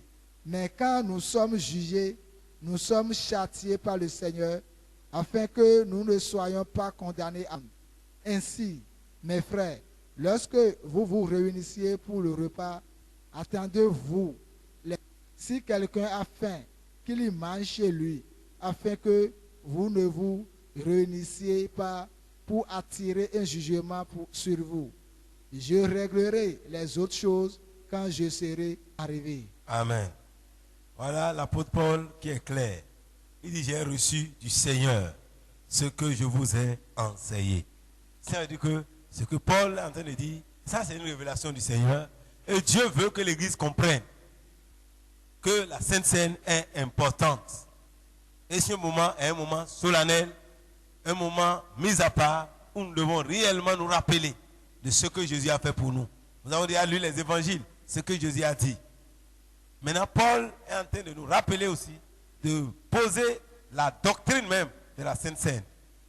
Jésus l'a institué, mais ici nous voyons maintenant quelles seraient nos attitudes lorsque nous nous approchons de la table du Seigneur. Il dit, le Seigneur lui-même a pris du pain. Et cela a été fait la nuit où Jésus devait mourir. Il a pris du pain et il a prié. Il a rendu grâce. Il a dit, c'est mon corps, c'est mon corps. Le pain là, c'est le corps de Jésus. Mais ce n'est pas que chaque fois que nous faisons la Sainte Seine, le pain devient le corps physique de Jésus. Non. Jésus s'est sacrifié une fois pour toutes. On ne va pas le sacrifier tous les jours. Ce n'est pas chaque fois que nous faisons la Sainte Seine, quand on dit nous nous rappelons là, c'est que chaque fois Jésus est crucifié à nouveau. Non. Il a déjà fait. Mais nous nous rappelons de ce qu'il a fait quand il a accompli une fois pour toutes. Une fois pour toutes. Et ça, c'est son corps. Et il dit, ce corps-là est rompu pour vous. Ce corps est rompu. Donc Jésus a sacrifié son corps pour nous. Et nous devons nous rappeler de ça. Que Dieu a payé un prix pour notre âme. Le corps de Jésus a été rompu. Donc Jésus est mort pour nous. Est-ce que tu te rappelles, quand tu viens à la table du Seigneur, que quelqu'un est mort pour toi? Seulement la Sainte Seine, tu cours simplement. À peine tu te rappelles de ce que cela a coûté pour que nous soyons tous ensemble sous la même table. Que païens, juifs, grecs puissent se retrouver sur la même table. Ça, Dieu a payé un prix pour réconcilier le monde avec lui. Il a réconcilié les uns avec les autres. Jésus a payé ce prix pour que tous ensemble, nous puissions manger à la même table. Vous voyez comment il a été difficile pour Pierre d'entrer chez les païens. Il a fallu que Dieu lui montre une vision pour lui dire ce qu'il a déclaré pur. Pourquoi il le regarde impur? Manger à la même table qu'un juif, ce n'est pas possible. Les juifs n'entrent pas chez les autres pour aller manger. Ils ne peuvent pas le faire parce que les autres sont impurs. Vous voyez, c'est pourquoi le véritable juif ne mange pas tout. Vous voyez les Daniel. Si Daniel a dit je ne veux pas manger les mets du roi, c'est parce que Daniel ne veut pas être en communion avec le mets du roi. Passe toujours devant son fétiche pour voir. On veut voir si c'est pur. Donc le mets passe là et ça on le sanctifie avant qu'on le donne au roi. Mais Daniel dit non, moi je ne peux pas manger cela. Ceux qui passent devant la table, le fétiche là, je ne peux pas manger ça. Donc fais-nous spécialement des légumes.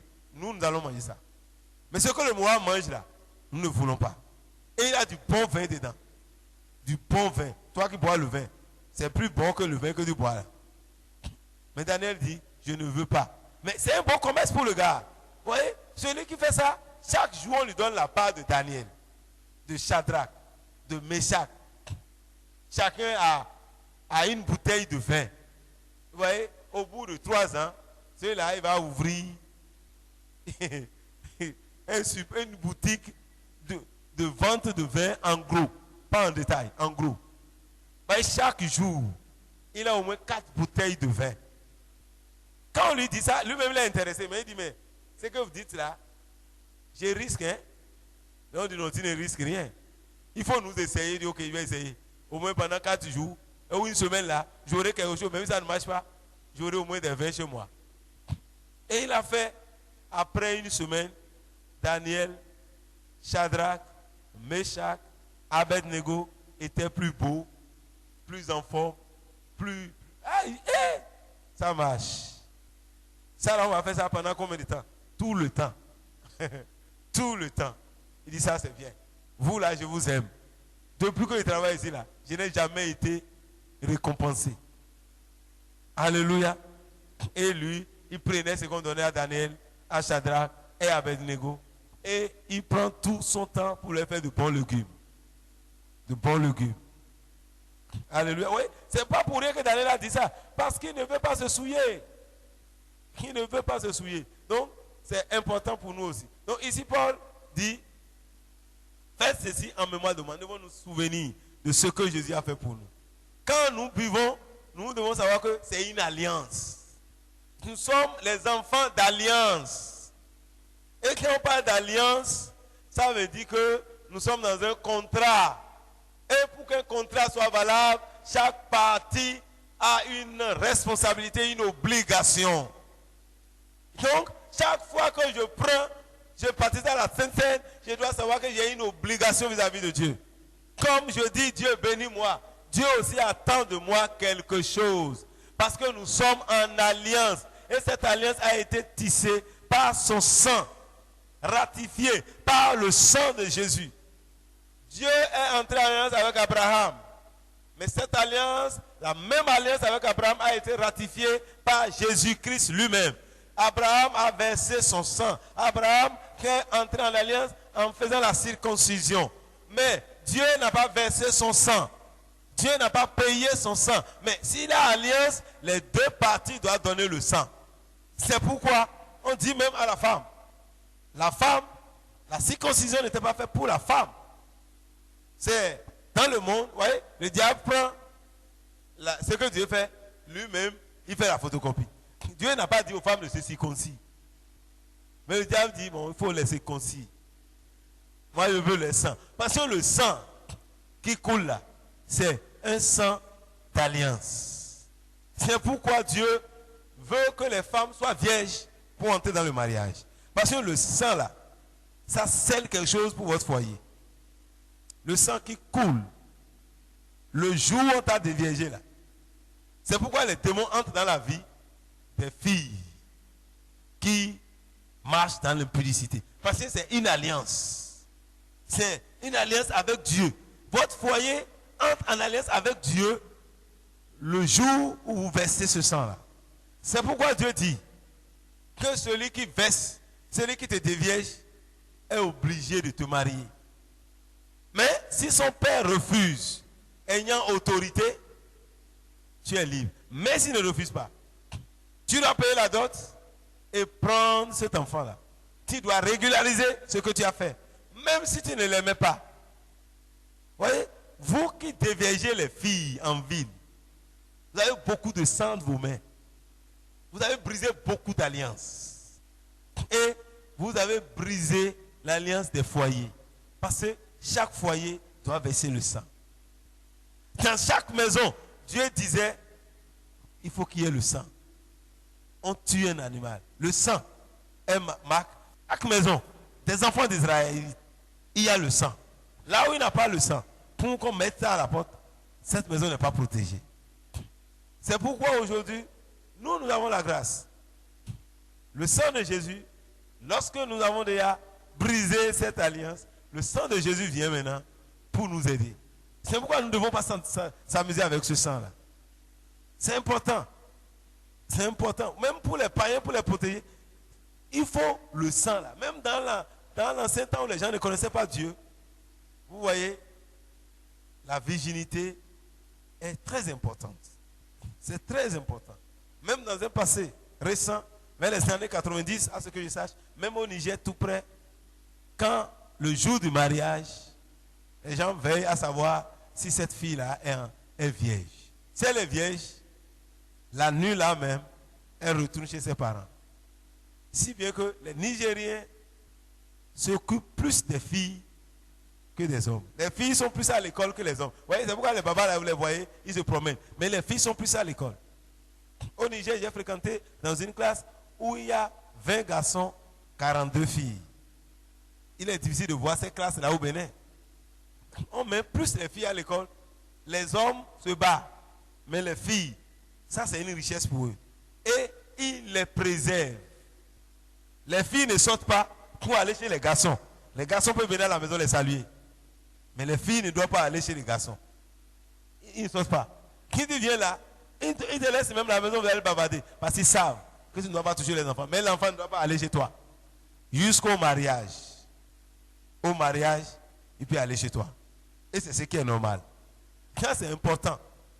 Et ça honore la famille, les deux femmes, ça les honore. Mais aujourd'hui, vous voyez, ce n'est pas ça que nous faisons dans la société. Ça les honore. Moi-même, on m'a conseillé que ma femme, qui est ma femme, là, au moins elle est fiancée, qu'elle vienne chez moi. Et qu'elle passe une semaine.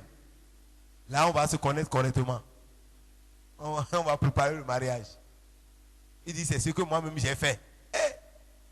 Heureusement que je connaissais le Seigneur. Hein. J'allais saluer la tante là, elle dit vraiment elle-même. Elle-même. Ma fiancée allait venir chaque week-end passer de bon temps avec moi pour me conduire en enfer. Alléluia.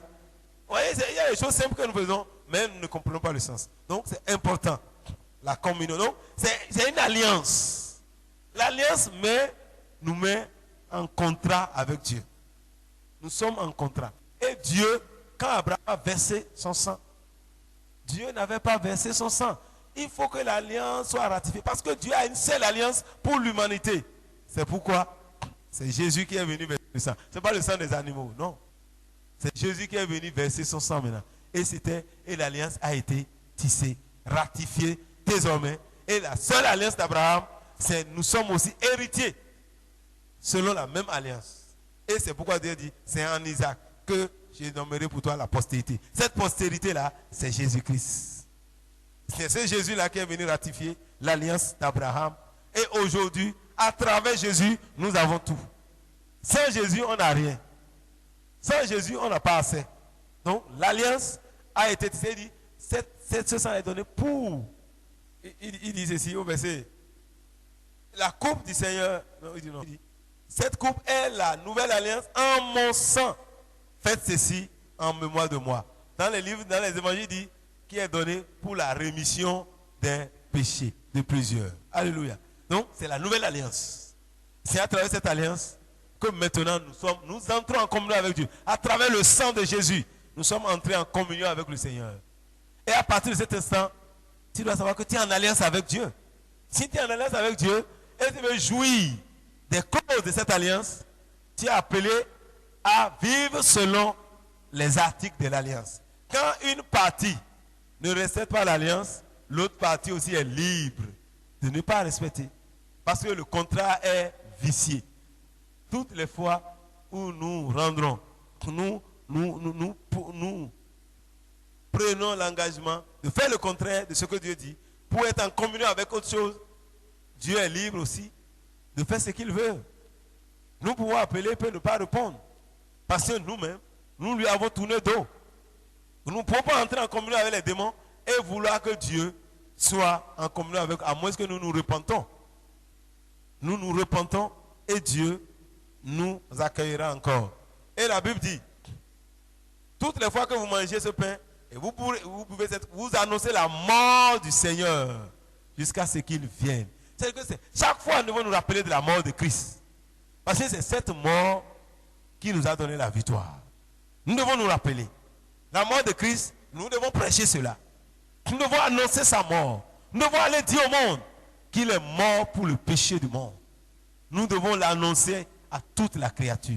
Et chaque fois que nous faisons la Sainte Seine, nous devons nous rappeler et prendre l'engagement d'aller proclamer la bonne nouvelle. Mon frère, tu prends la Sainte Seine, peut-être chaque jour ou chaque dimanche, mais tu n'annonces pas l'évangile. C'est-à-dire que, il dit, nous devons, chaque fois que nous le faisons, annoncer la mort. Est-ce que tu annonces la mort de Christ? Est-ce que tu as parlé de Christ à quelqu'un? Tu as montré que Christ est mort pour ses péchés. Est-ce que tu es allé dire au monde que Dieu l'aime? Nous devons le faire. Tu as cru. Les gens de ta famille même ne savent même pas que tu as cru au Seigneur Jésus-Christ. Ta famille d'abord. C'est important d'annoncer sa mort. Nous devons le faire jusqu'à quand? Si toi tu quittes, ça veut dire que ça s'arrête? C'est jusqu'au retour de Christ. La Sainte Seine est valable jusqu'au retour de Christ. Et l'évangile, la prédication de l'évangile est valable jusqu'au retour de Christ. Nous devons prêcher l'évangile tant que Jésus n'est pas revenu.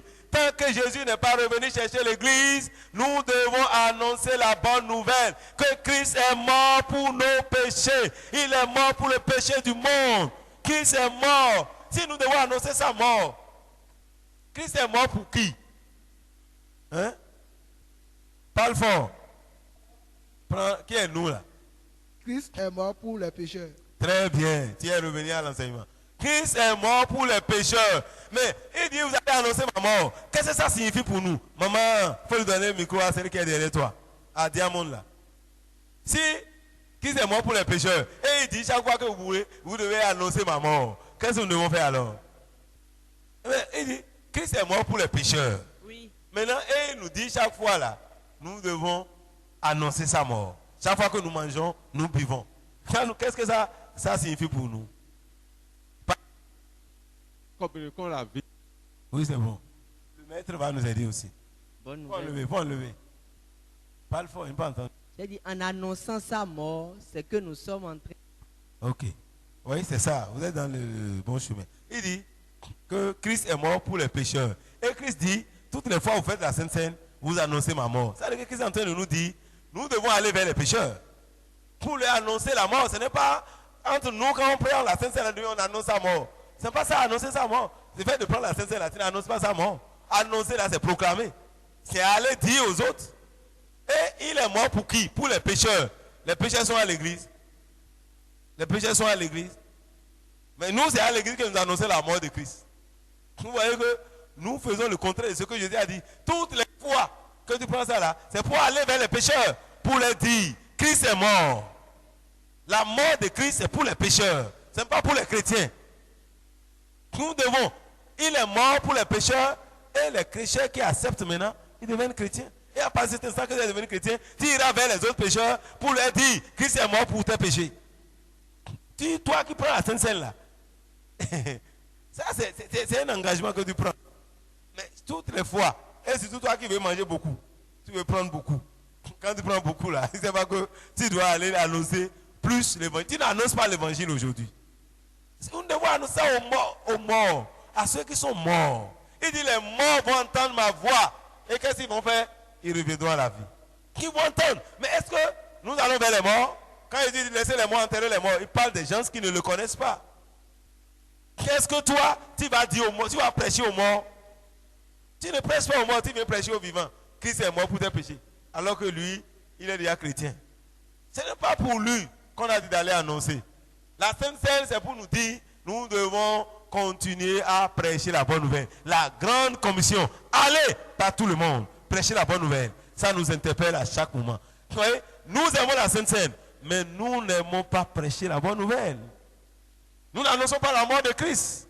Mais pourtant, il dit, chaque fois que vous faites ça là, annoncez ma mort. Mais vous voulez faire ça tous les jours. C'est bon. C'est tous les jours que tu dois annoncer la mort de Christ. Hein, frère Germain, tous les jours, tu dois annoncer la mort de Christ. Quand tu te lèves un matin, tu dois annoncer la mort de Christ. Dis aux pécheurs que Christ est mort pour leurs péchés. Tu es en train d'entrer en communion avec Dieu. Toutes les fois que tu prêches la bonne nouvelle, tu es en communion avec le Seigneur. Et ta communion avec le Père et le Fils. Et le sang de Jésus te purifie. Oui, lorsque tu veux que tu sois rempli de l'onction de Dieu, Dieu te donne son onction, mais qu'est-ce que tu vas que le feu commence à brûler en toi? Comme le disait l'évangéliste Bonquet. Il dit, mais le feu, pour que ça brûle, il faut aller. Il faut aller. Lui, il fait comme ça. Donc tu dois bouger. Tu vois comment il bouge là? Le feu là. Si tu as... If you carry fire, you have to go. Si tu as le feu, tu portes le feu là. Il faut bouger. Ne reste pas là.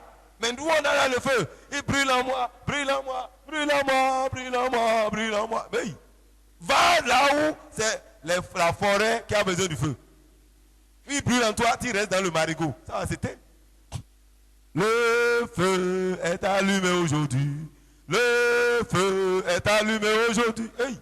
Tu dis que c'est allumé, mais tu vas au bord du feu. Le feu est allumé aujourd'hui. Tu commences à nager. Hey. Si tu vas dans l'eau, le feu va s'éteindre.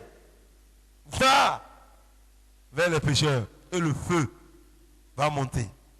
Vous voyez, lorsque nous prenons la Sainte Seine, c'est un engagement d'aller annoncer la bonne nouvelle aux pécheurs. C'est ça que Dieu nous dit. C'est un engagement. C'est bon, il y a des gens qui cherchent les églises. Ils savent que dans notre église, c'est le premier dimanche, l'autre c'est le deuxième dimanche. Ils connaissent les églises. Donc, quand vous ne voyez pas l'église, c'est qu'ils font Sainte Seine de l'autre côté. Il va là-bas. Il vient au culte une fois par mois. Parce qu'il connaît toutes les églises où on fait Sainte Seine. Il est chrétien de Sainte Seine. C'est bon. Mais est-ce qu'il annonce la mort de Christ? Jusqu'à ce qu'il vienne. Et la Sainte Seine, nous avons vu que ça se partage aussi dans les maisons. On peut faire la Sainte Seine dans nos maisons. Ce n'est pas qu'on ne peut pas. Dans la maison, quand les frères et sœurs se réunissent, on peut faire la Sainte Seine. Parce que c'est pour un partage avec les frères. On peut faire la Sainte Seine dans nos maisons. Dans nos maisons. Mais pas que un jour, vous faites fête chez vous, vous mangez, vous dites, vous êtes en train de faire Sainte Seine. Ce n'est pas Sainte Seine là. Même si vous avez mis du vin dedans, ce n'est pas ça qui est Sainte Seine. Hein. Des fois, on peut préparer à manger. On dit aujourd'hui, c'est Sainte Seine chez nous. Tout, on va manger. On te sanctifie, c'est le corps de Christ. Hey, c'est pas le corps de Christ. Il ne faut pas banaliser ça. Ça, c'est important. Mais on peut faire ça dans nos maisons. Les frères se réunissent dans les maisons. Et font Sainte Seine. Les saints-lieux de maison que nous avons. On peut partager la Sainte Seine entre les frères. On peut se réunir dans une maison et partager la Sainte Seine. Ce n'est pas forcément quand on vient dans le temple. D'abord, les premiers disciples n'avaient même pas de temple digne de ce nom. Ils avaient le temple juif, mais ils n'avaient pas aussi leur temple. Donc, vous voyez, c'est important, la Sainte Seine. Et Paul dit, c'est pourquoi celui qui mange le pain ou boit la coupe du Seigneur indignement sera coupable envers le corps et le sang du Seigneur. Nous ne devons pas manger indignement cette coupe-là. Nous ne devons pas manger sans reconnaître le corps, l'unité du corps, le seul corps, comme on l'a vu. C'est le seul pain là qui a été rompu pour nous. Il y a un seul corps. Lorsque tu manges le corps de Christ, tu bois son sang, tu dois aimer tous les chrétiens et tu dois t'engager à aller annoncer la bonne nouvelle aux pécheurs. Aujourd'hui, tu n'aimes même pas celui qui est à côté de toi dans l'église locale où tu es. Toi, tu n'aimes pas les frères de ton église, là où tu fréquentes. Mais tu bois la coupe du Seigneur. Ça, c'est dangereux. C'est dangereux. Nous devons être un. Lorsque nous buvons la coupe, nous ne devons pas prendre ça indignement. Lorsque tu prends ça, sans reconnaître que le corps de Christ est un, ce n'est pas ton église qui est la seule église. Non. Vous dites non, c'est chez nous seulement qu'il a le Seigneur. Non, il ne faut pas dire ça. Le Seigneur est aussi ailleurs. Partout, les gens l'invoquent d'un cœur pur. Il y a des gens qui l'adorent mieux que toi encore. Tu es sur le chemin, mais il y a des gens qui l'adorent mieux que toi. Tu as essayé, mais ne dis pas que c'est toi seul qui le connais. Il y a des gens, quand tu ne vas pas dans leur église, tu ne connais pas le Seigneur. Non. Si véritablement nous avons connu Jésus-Christ et la Bible, et que nous attachons à lui, et que le frère aussi l'a connu, nous devons le considérer comme un frère. Nous devons l'aimer comme nous aimons Dieu. Nous devons demeurer ensemble. Quand Dieu nous aime, donnera l'occasion d'être ensemble, soyons ensemble. Quand tu reconnais qu'il est chrétien comme toi, accepte-le comme ton frère. C'est important. Reconnais que nous sommes un. Et parce que nous sommes un, nous devons apprendre à nous pardonner mutuellement. Lorsque tu viens à la table du Seigneur, tu as quelque chose contre ton frère, il faut lui pardonner. Parce que c'est le même pain que vous voulez manger. Vous êtes un. S'il a quelque chose contre toi, qu'il te pardonne. Si tu as quelque chose contre lui, pardonne-le. Peut-être lui, il représente le bras de Christ. Toi, tu représentes peut-être la bouche. Et pourquoi tu parles trop? Lui ne parle pas, il agit et tu es là en train de le critiquer. Vous voyez? Entre celui qui parle et celui qui agit, il ne veut pas s'entendre correctement.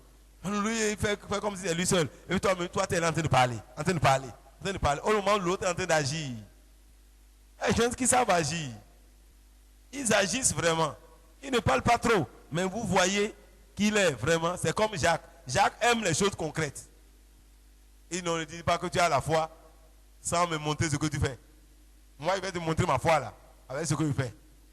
On va voir entre nous deux là. Qui a la foi? Tu as la foi. Moi-même, j'ai la foi. Mais tu dis que moi, je n'aime pas la foi. Ok. Moi, chacun va démontrer sa foi alors. Demande-moi ta foi avec tes paroles là. Moi, je vais te demander ma foi avec mes œuvres. Et on saura qui a la foi. Donc, en fin de compte, on voit que la foi se manifeste. La foi se concrétise. On doit voir une œuvre de la foi. Quand tu as la foi, c'est ce que tu fais qui montre que tu as la foi. Tes actes prouvent si tu as la foi ou pas. Les gens qui ont la foi ont une façon d'agir. Il y a des choses que tu fais qui révèlent que tu n'as pas foi, que Dieu peut le faire pour toi. Si tu ne crois pas que Dieu peut le faire, tu peux prendre des décisions toi-même, tu peux poser des actes toi-même, tu peux avoir peur de servir Dieu, tu peux avoir peur de faire certaines choses que Dieu te demande de faire. Parce que tu n'as pas foi. Mais tu dis j'ai foi, moi-même j'ai foi, mais en fait, Les actes ne prouvent pas que tu as la foi. Les actes ne prouvent pas. Si Dieu dit, je vais te donner ce bic-là, bon, ça coûte 500 000, mais tu es en train de réunir l'argent pour ça, tu as déjà 300 000, et Dieu dit, bon, prends les 300 000 là, va faire quelque chose. Mais moi, je vais te donner le bic. Tu viens de faire 3 ans pour regrouper ça. Et Dieu te dit, prends ça un bon matin. Et si tu as la foi, tu vas prendre. C'est que Dieu est capable de te donner le bic. Comment il va le faire, tu ne sais pas. Pourquoi tu veux que ça soit toi-même qui aille au marché l'acheter? Dieu dit, va donner et quelqu'un va aller acheter ça pour toi. Et quand tu donnes, le lendemain, on vient te donner un bic qui est 2 fois ça. Si tu tournes là-bas, ça écrit. Ça fait comme ça. Ça écrit. Partout, ça écrit. Et ça devient plus de 500 000. Et Dieu te donne ça. Mais tu as semé 300 000. Vous voyez, la foi nous amène à poser les actes concrets. Donc c'est important, quand tu es en communion avec Dieu, de savoir respecter le corps de Christ. Honorer les frères en Christ. Honorer les chrétiens. Aimer les uns les autres. Il ne faut pas aller à la table avec la haine, avec le manque de pardon, avec les préjugés sur les uns et les autres. Non. Libère ton cœur. Examine-toi. Il y a un examen que nous devons faire. Tu dois t'examiner toi-même. Et voir si tu es dans la foi. Avant d'aller là-bas. Et te réconcilier avec ton Dieu. Faire la paix avec tes frères. Avant d'aller à la table du Seigneur. Sinon, la Bible dit, tu peux t'attirer. Tu attires un jugement contre toi-même. Vous voyez, si même les chrétiens qui participent là doivent t'examiner, vous voyez que c'est un grand danger d'amener un inconverti à aller à la table du Seigneur. Quand les gens viennent, des fois, on dit, est-ce que tu... d'autres sont choqués. Mais c'est une aide qu'on est en train de le faire. Parce que tous les jours, on prend la Sainte Seine, on ne peut pas prendre le temps d'enseigner tout, de dire tout. Et voilà pourquoi on doit avoir un culte de Sainte Seine. Pour que ça soit entre les frères et sœurs en Christ, qui comprennent et on peut les rappeler. Parce que si on est venu au culte de la communion, on peut prendre peut-être 30 minutes pour pouvoir expliquer. Mais à un culte où il est déjà 13 heures, tout le monde regarde la montre là-bas. Et ce n'est pas que la Sainte Seine là qui les retient parce qu'ils veulent manger le pain et le sang. Ils allaient déjà partir. Et tu es obligé de faire 5 minutes pour pouvoir appeler. Où le monde est invité à la fête de l'agneau. Et on les invite. Les choristes chantent une chanson douce. Tout le monde vient avec douceur, tranquillement. Un papier sur la tête pour couvrir la tête, pour être en communion avec Dieu. Oh, c'est plus que ça. Donc, que Dieu nous aide à comprendre cela. Donc, Paul dit, quand vous faites ça, vous attirez un jugement. Ce n'est pas Dieu qui vous juge, hein. C'est vous-même qui appelez le jugement sur vous. Quand tu fais injustement la partie du jugement à la Sainte Seine, tu attires un jugement sur toi-même. Ce n'est pas Dieu, c'est toi-même. Et lorsque tu te juges, là, tu n'es plus jugé. C'est pourquoi, avant d'aller, il faut t'examiner. Est-ce que je suis en communion avec Dieu ou je suis en communion avec autre chose? Si tu vois que tu es en communion avec autre chose, répands-toi et fais ce que tu dois faire. Si tu ne le fais pas, tu attires un jugement contre toi. Il dit à cause de ça, beaucoup sont morts. Est-ce que tu es vivant aujourd'hui? Quand on dit mort, on voit la mort physique. Ce n'est pas la mort physique seulement. Il y a la mort spirituelle, la mort dans les finances, la mort dans les affaires, la mort dans nos relations, juste en participant à la Sainte Seine. Beaucoup sont devenus infimes. Beaucoup sont malades. Ça veut dire que lorsque nous faisons ça correctement, avec ça, nous avons la vie, nous avons la guérison, nous avons la joie. Donc nous devons vraiment sacrifier vraiment ce temps-là pour réellement être en communion avec le Seigneur. Être en communion avec le Seigneur. Donc c'est important pour toi et pour moi de comprendre que la Sainte Seine est un moment capital, un moment de communion, un moment où nous ne devons pas faire ce que nous voulons. Parce que si tu fais ce que tu veux, tu attires un jugement contre toi-même. Mais si tu peux te juger toi-même, tu ne seras pas jugé. Tu seras châtié, mais tu ne seras pas jugé. Tu vois, ça serait dur pour toi. Mais c'est mieux pour toi d'être jugé par toi-même que de te laisser juger par le Seigneur. Que de te laisser juger par le Seigneur. C'est mieux pour toi-même de t'arrêter pour dire non. Ce que je fais n'est pas digne. Et t'humilier devant le Seigneur. Te réconcilier avec les frères. Pardonner. Restituer. Et te séparer de certaines choses pour être en communion avec le Seigneur. Que le Seigneur nous aide. Que le Seigneur nous aide afin que réellement nous puissions entrer en communion avec lui. Car la Sainte Seine est très importante. Ça, à voir ce que ça signifie pour nous, ça c'est fort. Quand on lit Apocalypse 19, verset 9, nous voyons une image de festin dans le ciel. La Sainte Seine, c'est l'image d'un festin qui nous attend. La noce, les noces de l'agneau. C'est un festin, c'est un temps de communion avec le Seigneur. C'est comme un festin dans le ciel. Donc, à travers cela, nous avons le regard vers ce qui s'est passé dans le passé, ce que Dieu a fait pour nous et ce que l'avenir nous réserve. La Sainte Seine nous projette dans le passé et dans l'avenir. Nous nous rappelons, Jésus est mort pour les péchés. Nous-mêmes, nous étions pécheurs hier. Et aujourd'hui, à travers cette mort-là, nous avons la vie éternelle. Vous voyez, la Sainte Seine nous rappelle le passé et nous projette dans l'avenir. C'est un moment où nous vivons le passé et l'avenir en même temps, au même moment. C'est ça la Sainte Seine. Donc c'est un temps de victoire totale, de victoire. Donc c'est important de comprendre cela, que c'est un temps de victoire, la Sainte Seine. Jusqu'à ce que Jésus revienne. Donc cela nous amène à voir que Jésus va revenir un jour. Chaque fois que nous allons à la Sainte Seine, nous nous rappelons du retour du Seigneur. Ça nous projette dans l'avenir, que Jésus va revenir. Jésus va revenir. Sa mort nous rappelle dans le passé. C'est nos péchés qui ont fait que Jésus était mort. Nous étions pécheurs, mais aujourd'hui nous sommes justifiés. Nous sommes sanctifiés. Et il reviendra nous chercher. Vous voyez, la Sainte Seine nous projette dans le passé et dans l'avenir. C'est un moment mémorial. C'est un moment de souvenir. Un moment d'espérance. C'est un moment d'espérance. Parce que là, ça nous dit Jésus reviendra. Et pour chercher l'église. Là, ça nous donne la force de continuer et d'aller dire aux autres, il est mort pour vous aussi. Vous voyez, c'est important, la Sainte Seine. Vraiment, c'est un moment important. À comprendre la signification, mon frère, tu vas aimer la Sainte Seine. Ça veut dire que, on dit toutes les fois, ça veut dire qu'on peut faire la Sainte Seine tous les jours. Ce n'est pas un péché. Ce n'est pas un péché de le faire tous les jours.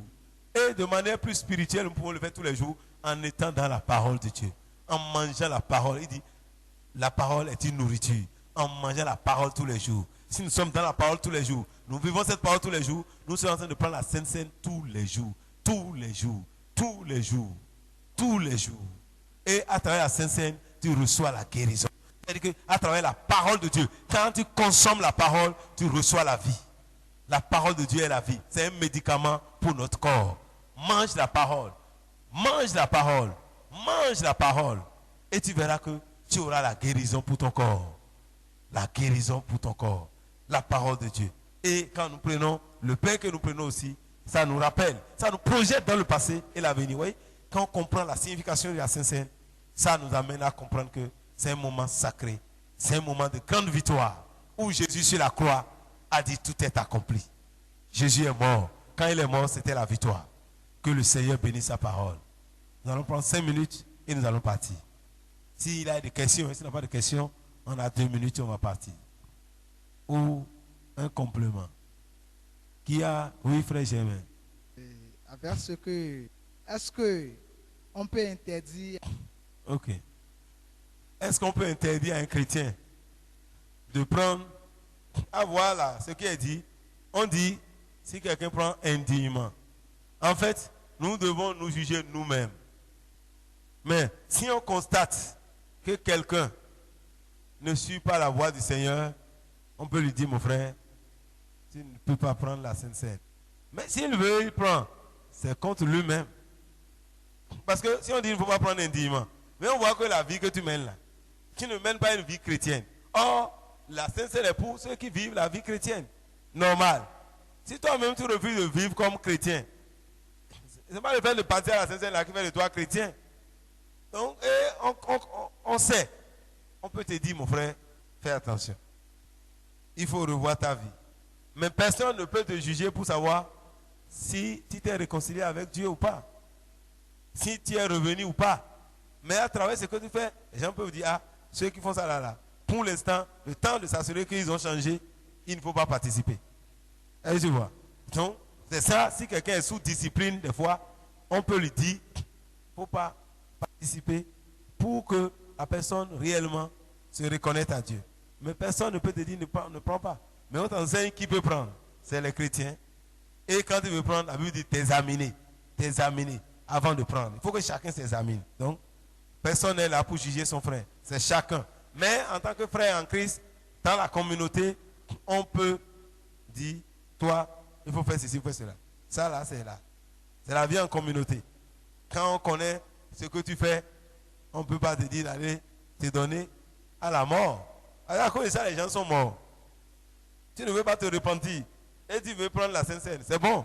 Si tu prends, tu attires un jugement contre toi-même. L'autre t'avertit, mais il ne peut pas t'arrêter. Même s'il t'arrête ici, s'il t'arrête à Mevac, tu peux aller à Mivik. Parce que vous voyez, si tu changes un nom là, ça devient une autre église. Si on te dit Mevac, tu vas faire Mevec là-bas. C'est ça. Qui d'autre? Oui, frère Aristide. Ou bien il y a une troisième question. Amen. Allez, tu as un proche et qui dit ok, il y a Il fait quoi? il y a une manifestation. Il a perdu un parent. Oui. Et il dit ok, il y a une manifestation. Pas seulement d'enterrement, mais il dit ok, il y a une réception. Est-ce que c'est. Il a perdu ses parents. Oui, oui. Et après, il vous invite à venir manger avec lui. Oui, après, il il organise fait une une réception. Voilà. Est-ce qu'il veut faire un sacrifice? Non. Il dit, il veut vous donner à manger. Oui. Parce que il est dans la joie.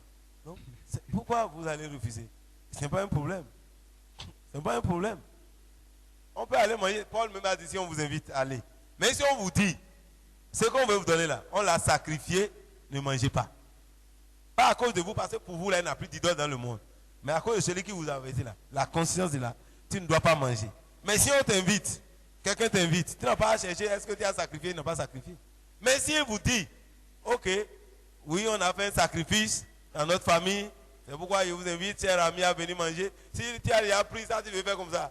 Quand il dit on veut manger là, tu fais l'effort d'avaler la salive sans mettre la chose dedans, quoi. Tu déposes. Tu dis bon, merci monsieur pour l'information. Tu ne dois pas manger ça. Parce qu'ils vont vous informer. Mais si on t'invite, tu peux aller. Tu peux aller si tu décides. Ce n'est pas un péché. D'aller à une invitation. Même si c'est un idolâtre. S'il dit, il prépare à manger. C'est pas celui qui va à Bobo que tu as mangé hier là. Tu sais quel fétiche il adore. Mais s'il t'invite maintenant à entrer en communion avec son fétiche, c'est ça que tu refuses. Il dit, bon, j'ai une fête chez moi, je t'invite, viens manger à l'occasion de l'anniversaire de mon enfant. Les gens, quand ils font l'anniversaire là, ils font sacrifice aussi. Mais si tu te dis, on a sacrifié, toi tu ne manges pas. Ou tiens bien, on veut faire. Si on te dit par exemple, oui, des choses, tu vois que ça là, c'est purement anti-biblique, là tu ne vas pas. Quand maintenant on va dire, on veut faire quelque chose, bon, on veut faire une cérémonie pour les morts de notre famille. Là, toi tu n'as plus rien avec les morts. Tu ne feras pas. Est-ce que tu as compris?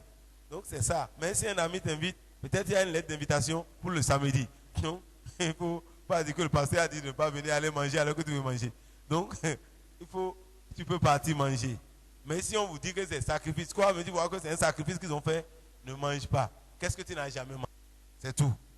Sinon, on peut aller partout où on nous invite.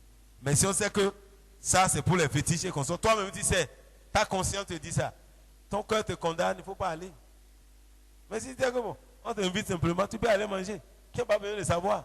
Mais si on te dit, c'est ça, là tu laisses. Tu laisses. Tout ce qu'on sacrifie là, nous ne devons pas manger. Même dans ta propre famille. Quand on l'a fait, c'est pour les morts de notre famille qu'on a fait en honneur de ces morts qu'on a fait cette fête-là. C'est-à-dire que si tu manges, tu es en alliance avec les morts. Donc la nuit, si ton grand-père que tu ne connais pas vient te saluer, ne sois pas étonné. Ok, nous allons nous arrêter là. Que le Seigneur bénisse sa parole. Père, le Dieu de grâce, nous te bénissons. Nous te louons ce soir pour ta fidélité. Maintenant, nous te disons merci, car notre communion avec toi. Tu es en train de nous ouvrir l'esprit pour comprendre tes Écritures. Et désormais, je sais que nous serons toujours en communion avec toi. Et nous allons annoncer la mort de Christ jusqu'à ce qu'il revienne.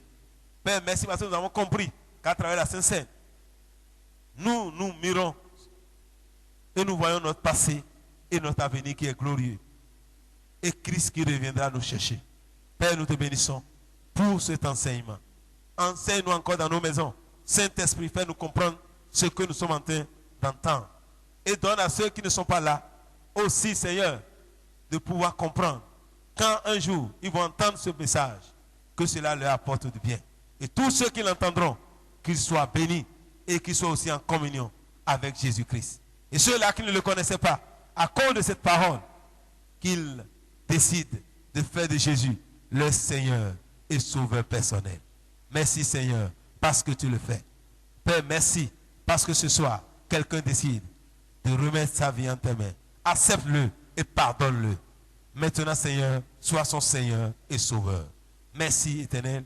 Nous bénissons notre retour. Que le retour soit béni et que Saint-Esprit, tu nous amènes encore à comprendre davantage ta parole. Au nom de Jésus, nous avons prié. Amen. Soyez bénis. C'était un message du pasteur Yabi Wilfrid du ministère évangélique de la vie abondante en Christ. Contactez-nous au 00 229 69 59 37 18. Que la grâce du Seigneur soit avec vous.